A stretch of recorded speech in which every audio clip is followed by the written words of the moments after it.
Houston, the sound is on. Ready? Set. And it's a go for 2019. Yes, here we are once again back in our little studio here in the Maison de Radio Canada in downtown Montreal. And we start the year 2019 off. This is our first show of the year after we've had a little bit of a break. And with me in studio is Lynn Desjardins. Hello. Marie-Claude Simard. Hi, everybody. Happy New Year. And controlling the control room is Chantal Saint-Sauveur, who unfortunately we have to get you in here one day just so people can see you, because we love to see your lovely smile. You know, she's always so happy to see us. We have a pretty interesting show for you. Not your usual typical hard news, you know, but still some interesting stuff. Christmas trees, Lynn. I'll tell you about the millions of Christmas trees thrown out every year in Canada and what conservationists are saying should happen to them. And I have a New Year's resolution, not me personally, but some people are talking about... You're not supposed to laugh at that, right? Not me personally, but it's about a dry January when you take a short break from alcohol consumption. It's a new kind of challenge. It's not Mark's resolution. And I'll have another famous New Year's resolution to get fit and how to avoid the common problem of letting it slide after the first month, which is not my problem. I was just going to say, is that your resolution? Uh-huh. Mm-hmm. Uh-huh. Marie-Claude, you have something interesting for us. Not food nor drink. No. Well, I made a very, very short film based on the video you gave me, but I kind of spiced it up. Spiced it up, Yep. indeed. Ooh. And it's about... Oh, it's about sliding. Sliding. Okay. Oh, kind of. Yeah. Kind of. Sliding. Sliding. Okay, we'll have to All see. right. Those are some of the items coming up on this edition of The Link Online. Well, of course, it is a Christmas tradition in Canada to get an evergreen tree put in the house somewhere and then decorate it with lights and little baubles and so on and so forth. It's really quite pretty when you get down to it. I mean, you can see the picture there in the on the website. Now, the fact is that we get millions of these trees. We bring them into our house, and they're there for a couple of weeks, bringing joy. But after this holiday season is over, what do you do with them? And Lynn, you had a good idea. You spoke to somebody who had a good idea. Well, the fact is that there are big differences right across Canada and the different municipalities as to how trees are disposed of. But the Nature Conservancy of Canada has a new idea about what can be done in the best interests of the environment. For more, I reached spokesman Andrew Holland for details. Well, we're about it because we'd like to see Christmas trees diverted from landfills because sending them to the garbage dump where they rot and create planet-warming methane gas, it really doesn't help any of us. So the idea is to give these Christmas trees a second life after they've outlived their holiday time usefulness. So what's your suggestion as to what to do with the holiday trees? The Nature Conservancy of Canada is encouraging people to just chuck it out in the backyard, even for a few months, to have it out there. And the reason why is it can help overwintering birds. And we have a diminishing bird populations here in Canada. They're struggling in many ways in terms of their numbers. And a lot of birds try to stay here in Canada and try to hack our tough winter climate. And to give them a fighting chance, we encourage Canadians to put their Christmas tree out in their backyard, just lay it outside, and it can provide some warm habitat for birds over the coming weeks and months. And in addition to that, it can also be a source of warmth for maybe squirrels. And it's not uncommon for people to decorate their tree and put it in the backyard as a family activity, put some pine cones on it and maybe some peanut butter and peanuts and other things as a food source for squirrels. So just by recycling the Christmas tree in the backyard, even for a few weeks and months, that can help bird populations over the winter. Well, then what happens with it when spring comes? The idea that the Nature Conservancy of Canada has is to either leave it in your backyard in whole or in part, but to avoid it being a fire hazard in some ways, we suggest that you, come April or May, trim the tree branches and cut them right off and make sure that those are touching the soil. That's one thing to do, and also drill holes into the tree trunk. That, in addition to cutting off the branches, that can accelerate and speed up the decomposition process of the Christmas tree. And some people may wonder, why would I want to recycle my Christmas tree in the backyard? This may seem unconventional to some people. The fact is, by doing so, you can improve the soil quality in your yard, which can ultimately help your lawn. What are some other options for getting rid of an old Christmas tree? In some communities, there are good programs where they can pick up your tree and it's chipped up or turned into compost or mulch to be spread on gardens as a soil conditioner, or maybe even a weed suppressant. Other use it to cover hiking paths. Here in New Brunswick, where I live, there's coastal communities on the Acadian Peninsula in northeast New Brunswick that actually use the Christmas trees and dump them whole to deter coastal erosion.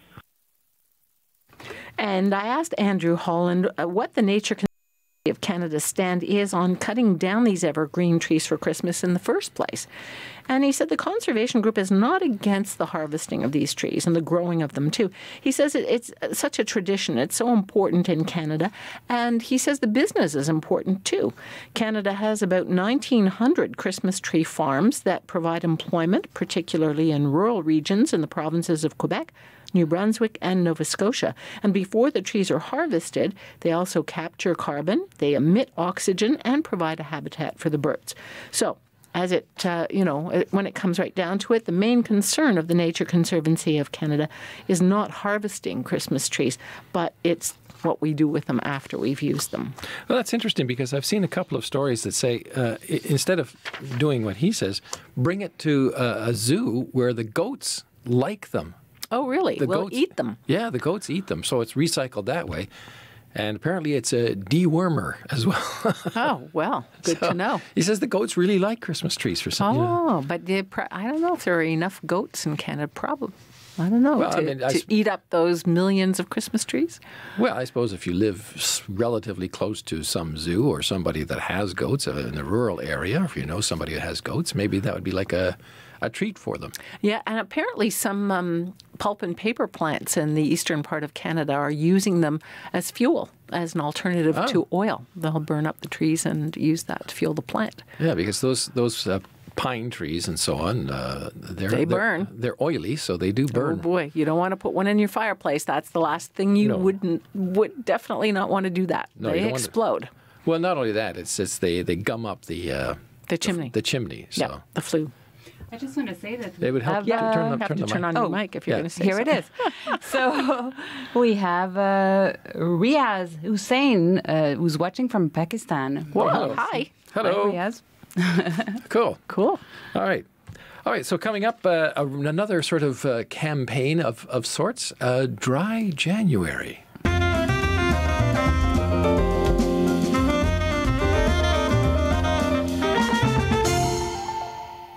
Well, it is a relatively recent type of campaign, and after what for many has been a season of celebration, often liberally fueled by various alcoholic drinks, the campaign suggests taking the month of January off and going completely alcohol-free, or dry, as the expression goes.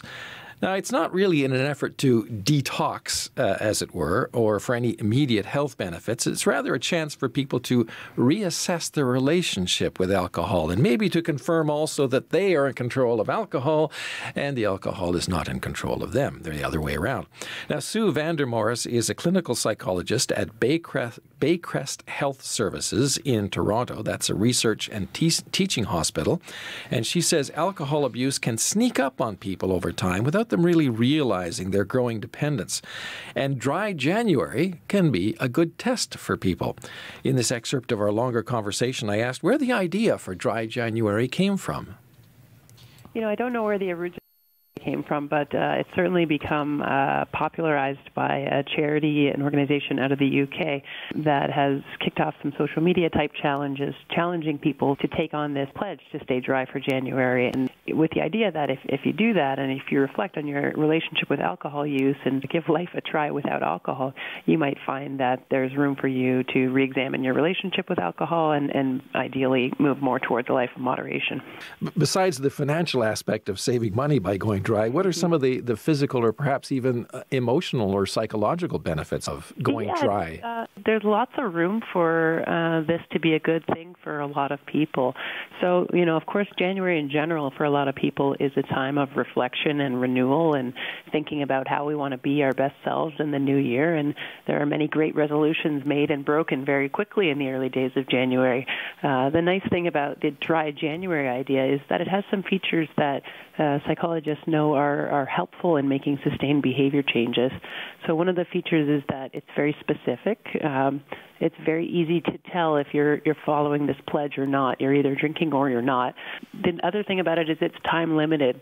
There's a deadline associated with the dry January. You're going to do it for 31 days, and that's it. So it's a lot easier to keep a goal that has a deadline than a goal that just sort of goes on and on. But what about the health benefits of it? So there really aren't necessarily health benefits to stopping drinking. It's more that there are health risks associated with drinking. Are there health risks with just basic moderate alcohol consumption, or is that, relatively speaking, not a bad thing? It's really hard to get science to give us the definitive answer on that. The best evidence, however, would say that there's probably no safe amount of alcohol to use. Alcohol is in some ways toxic to our bodies. Now, that said, certainly there's reasonable consensus across many nations that, you can do low-risk drinking without any major impact on your health.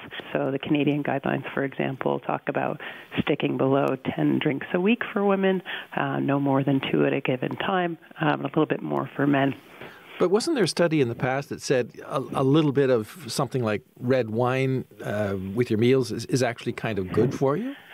Yeah, there's lots of conflicting evidence, and I think again from the perspective of brain health in late life, the Mediterranean diet as a pattern of eating across your lifetime does have a lot of traction and support. As possibly this is protective to your brain health in the long term, and that diet certainly does include maybe a glass of red wine with dinner. And I think a lot of people would really like to believe that alcohol could be good for you, and there probably are some circumstances where it's at least neutral, and maybe in some select people it's beneficial. But we really just don't know for sure. What do you see as kind of a benefit of this concept of actually stopping all alcohol consumption for a period like a month? There's lots of different ways to look at it. To me, the most concrete thing that could be a benefit is it's a specific time-limited goal. So if you're going to challenge yourself to change your behavior, doing something specific and giving yourself a deadline are two things that make a huge difference in the likelihood that you'll succeed with making that change. And that is Sue Vandermorris. She's a psychologist at Baycrest Health Services in Toronto. That's a research and teaching hospital. And we both were kind of surprised when she mentioned the Canada guidelines for alcohol consumption. 10 drinks a week for women. That strikes me as an awful lot. And more for men. And I go, wow. That is an awful lot. And certainly that would not, if you were to consume that, you wouldn't be able to drive somewhere. If you're a woman, it's supposed to be, I think it's 1 drink. And at least in the province of Quebec, more than a drink will put you, depending on your weight, will put you over the legal limit. Yeah, 10 drinks a week. That's a lot. That seems a lot, like a lot. Yeah. Because that's like almost like 2 drinks a day, more or less. Yes. That's what it amounts to, almost. 2 drinks per working day. Yeah. Which we can't afford. Think about that's what the benefit. Put your mic on if you're going to say something. To me, this doesn't seem like a lot. 10 drinks a week? Well, like a drink and a half a week, a day. Is that a lot? Well, if you have 7 days in the week, so that's at least that's a drink beyond a day. my pay scale for math. Yeah. Well, a glass of wine and a half a day is a lot. Well, okay, what this shows you is that there are a lot of different perspectives in Canada. A lot of different perspectives on how much people drink and what is usual, what's average. We'd have to look it up and see what is the actual average. Oh, there you go. By the way, we just had a comment from Chantal, who pointed out that in Saint-Jean-sur-Richelieu, is that it? Saint-Jean-sur-Richelieu? There's a big skating rink there. Oh. And what they do is they take the old Christmas trees and they stick them in the snowbanks around the skating rink as decorations. Yes. So in some Montreal rinks, they do that as well. Yeah. So at least for, the next few weeks, I suppose, during winter, as long as the skating rinks are viable, which is always a question nowadays. Yes, particularly because it warms up much faster than it used to, so the rinks don't stick around. You did a piece on that, right? Yeah, and here's a perfect example. Like yesterday, it was like minus 11 or something in town, and this weekend it's going to be plus 2 or so. Yeah. So, there goes your skating rink, I guess. So it's one of those things. Started. Anyway, as far as resolutions go, you can look at dry January as an option, but how do you stick with a resolution that you make with New Year's? That's coming up.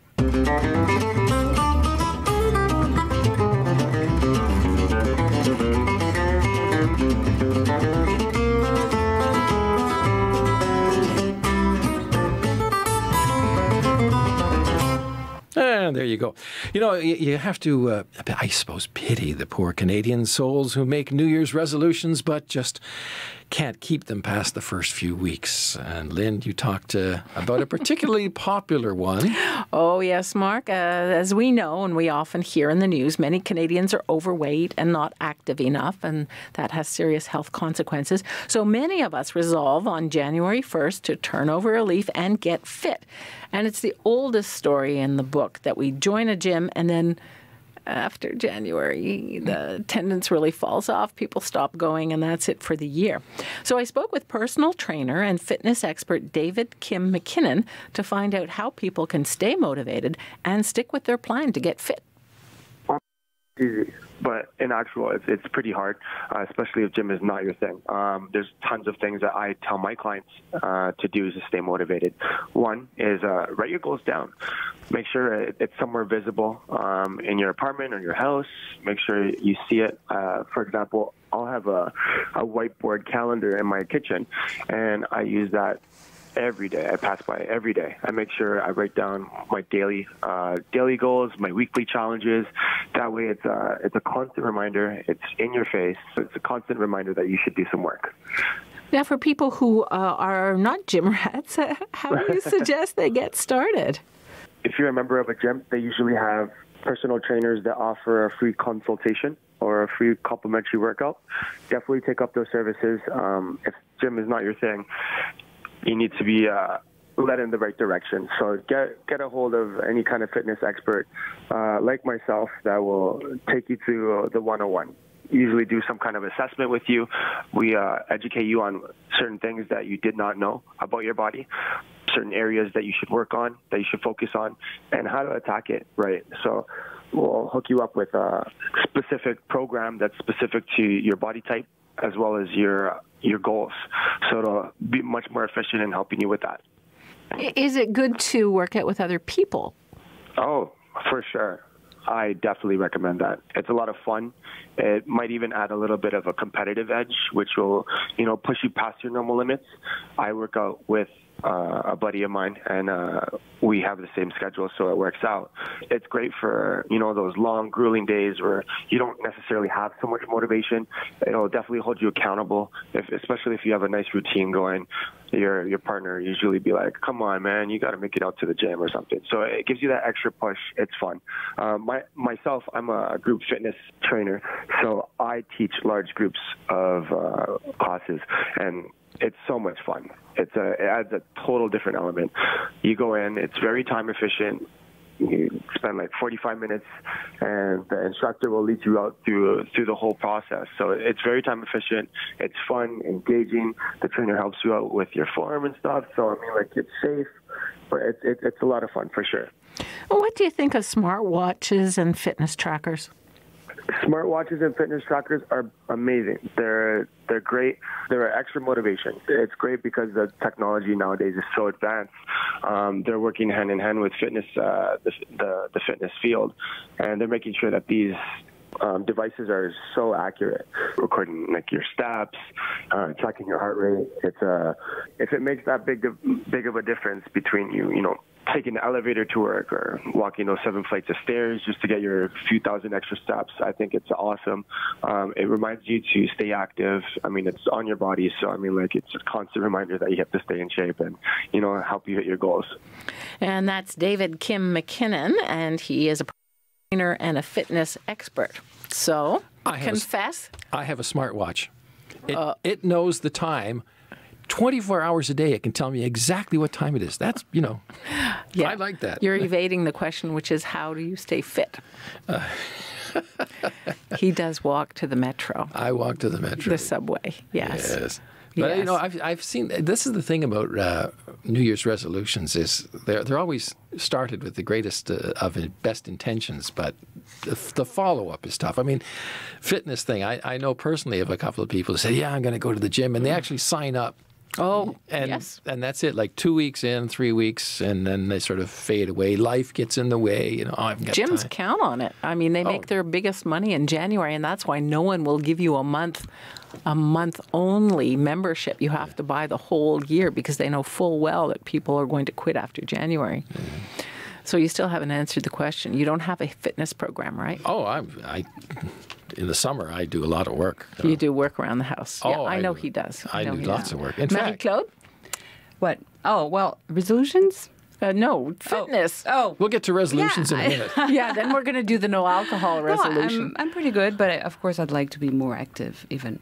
But I realize that, you know, when you want to really stick to a program, you have to have discipline. And the only way to have discipline is to be rested and happy. So basically, you have to wish for a lot of rest and a lot of laughter, if you want to. Oh, well, that's my theory. That's good. That's good. Well, I do an hour every day. And the way I stick to it is when I get up in the morning, I don't ask myself, am I going to do it? I say, what am I going to do? And it's a real challenge. You'd be surprised. But the weather in Montreal is so changeable that you never know what you're going to get when you wake up in the morning. For example, today we had 2 days ago we had ice, so you can't run. You can't go outside for a walk. You can't run.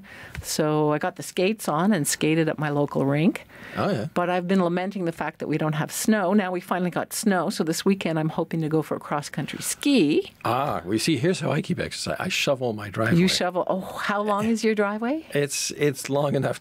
It takes a couple of hours. Well, there you go. That's good exercise. That's a lot of... And if the snow is wet, that's another thing. Oh, we have great variations in the texture of the snow. Sometimes the snow is dry and powdery and it doesn't weigh much, but sometimes, like today, with the temperature going up tomorrow, it will hold much more moisture. It'll melt a little bit and it weighs a ton. In fact, people have heart attacks because older people, when they're shoveling snow, you have to be very careful. Well, see, that's why I'm lucky me. I'm young and fit because... And you have a long driveway, so you get lots of shoveling practice. But just, you know, you talk about the weight of the snow a couple of weeks ago when we had a snowfall and then it kind of rained and the snow absorbed. And, you know, the cold weather was coming.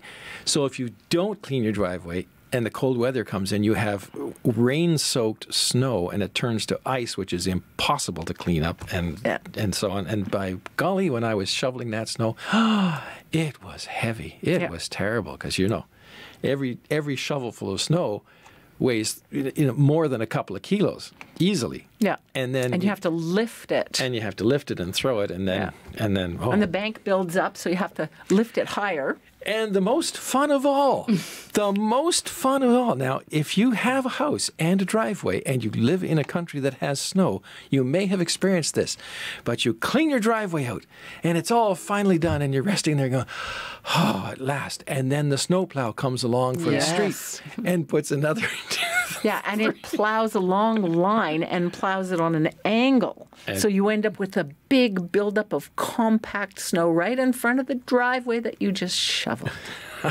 It's very tough. It's very tough. Let's get on to resolutions. What about, did you make any? Are you a New Year's resolution person, Lynn? I'll have to lose about 7 pounds of Christmas goodies. Okay. Not so much because I'm overweight, but because some of my clothes don't fit and I refuse to buy more clothing. So I have to cut back on the sweets a bit.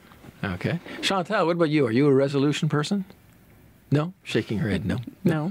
What about you? No, I don't make resolutions because I've got nothing. You're good. perfect. I'm good. He's perfect. I know. Marie-Claude, resolutions? I told you I want to be more rested happiness. and laugh a bit more, have more fun. Even though I already have pretty much fun. She's a fun girl. Oh yeah, I know. But can never have You too ride much your fun. bicycle. You ride your bicycle to work in summer, Yeah, don't you? I do. I do a lot of stuff. I ski also, and I run. Are we going skiing this weekend? We should go skiing. That would this be weekend. fun. Yeah, there should be and some snow falling. You don't cycle in the winter though, No. I did some fat bike though. Fat bike biking though. Tell people what fat bike is. It's just a bicycle with very fat tires that can, ride. You can ride on the snow. Actually, it rides only on the snow. Well, it's good for things like sand as well, unless if you're living in a beach area or something. But there's a whole thing now where there are trails in forests and everything, and you can go rent one of these bikes and go ride. I should try that. It's kind of fun. Well, you talk about skiing and sliding and fitness, and Marie-Claude has done something really cool with a little film that I managed to make. And here's the story. You talk about what do I do to keep fit? Well, I build a lot of things. And this summer, I spent a long time building a dock in a lake. And this was a very cunning plan that I had to build this dock in a very special way, because if you leave the dock in the lake, when the ice breaks up, it may just take the dock away, or it may fold it up and bend it because there's enormous pressures there. So I had a cunning plan to make this type of dock that floats and so on. And part of the thing was I put the deck on it so that you could take the deck off in the winter, reduce the weight and so on. Mm-hmm. But I didn't have time to take the deck off at the end of the season. So when I went back at Christmas, I was going to take the deck off. I got there, and the dock was kind of oddly shaped, and all the sides were packed in with weeds. And I thought, what the heck is going on? We don't have that kind of current to catch the weeds. And I took the deck off, and I found that all underneath had been, or most of underneath, had been packed with seaweeds. And I thought, well, you know what? Some critter has tried to make a nice little nest because there's a nice roof over its head, and the water underneath, because it was protected, the water underneath didn't freeze hard, so it could get in and out of the water. And oh my gosh, somebody has tried to make a winter home. And then the next day, I saw an otter, the culprit. Beaver. Watch. Here we go. Sorry. Well, no, we'll go. Okay.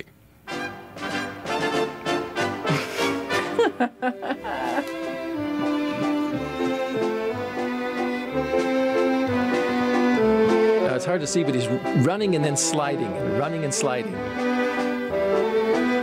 Wow.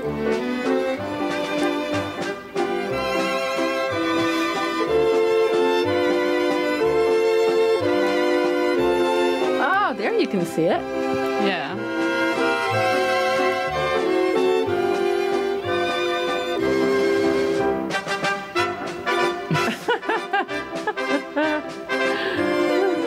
Is that the actual critter? No. No. A little educational section.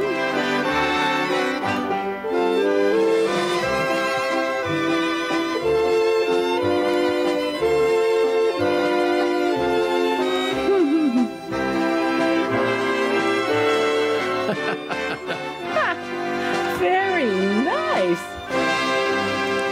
Oh, very nice, Marie-Claude. I didn't deprive the otter of its home because it What looked did you do? It looked as if it had been started and then abandoned, because it was all frozen and so on, the seaweeds and stuff. And that, I thought it was quite interesting because, hey, well, isn't this great? Because they're looking for a place and they say, oh, here's a place with a roof already built, and I'll just pack in the sides to make it insulated, and there you go. So that was kind of cute, I thought. Yeah. To see Did you that. end up taking it out, like taking it out of the water? Well, no, I took the decking off and so on, and sat it on the ice and so on. So it should be all right. The interesting thing about that is that I saw those otters in the summer, and a friend was over with the dog, and the dog friends were over, I should say, with the dog, and the dog spotted the otters and was like on the deck barking at the otters, and the otters were sort of, I guess, they were laughing at the dog. They were teasing the dog because they'd come in and they'd make little chirping noises like, and look up at the dog. Yeah. Knowing that they are way faster in the water than any dog could ever be. They're amazing to see in the water. Oh, yeah. They're cute, too. Yeah. There's an eco museum near Montreal, and they have a glass, and you can actually see the otters leaping and swimming. And as you say, they're very playful. They're amazing to watch. Well, that's just about all the time we have for today, and I hope you've enjoyed the show. And, of course, as always, if you want to contact us, you can do that via email and drop us a line and tell us your thoughts and what you've been doing, perhaps, over the last little while, if you have been on a holiday or a Christmas holiday or New Year's or Hanukkah, as the case may be. And we'd like to hear from you. So that's all the time we have. So for Lynn and Marie-Claude and Chantal, I'm Mark Montgomery. Take care until next time. Bye-bye. Bye. Bye.